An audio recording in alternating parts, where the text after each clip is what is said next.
The beautiful rugged North Cornwall coast, home to a rich variety of marine wildlife. Beyond those breakers live basking sharks, makos, threshers, blues, porbeagles and others. The porbeagle is a first cousin of the great white, and because it is good to eat is a valuable fish targeted by commercial fishermen. In July 2007 I put together an expedition with 7 volunteers and a scientist to film and learn more about this amazing shark.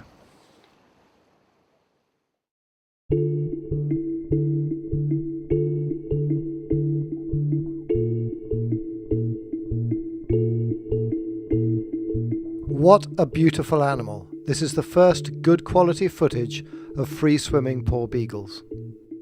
Just like a smaller version of the great white, distinguished by the white blob on the back edge of the dorsal fin. Porbeagles are classed by the UN's IUCN as critically endangered. Historically they have often been targeted, and because they school or form aggregations, often by sex, they're extremely vulnerable.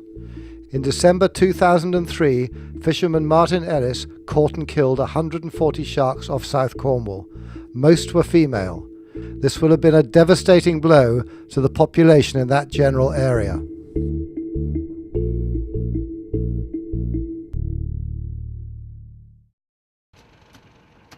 The missions of the expedition were to catch, satellite tag, film and photograph these sharks for the first time on this side of the Atlantic. Satellite tags pop off after preset periods. Ours were set for 30, 60 and 90-day deployments.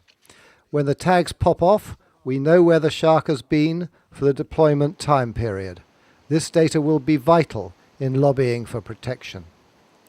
There is no way to be gentle when rod and line catching sharks and putting electronic tags in their backs. We did everything we could to minimize distress and return the sharks to the water as fast as possible. We placed wet towels over their heads, which has a calming effect, and all sharks caught swam off strongly. The tag is fitted, and this shark gets ready to return to the water, hoping never to encounter a human again. We know he was fine because his tag popped off 30 days later after its full deployment term several miles away off Newquay.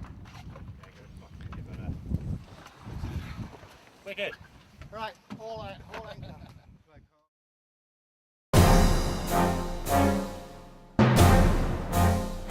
The case for sharks is not helped by media hysteria.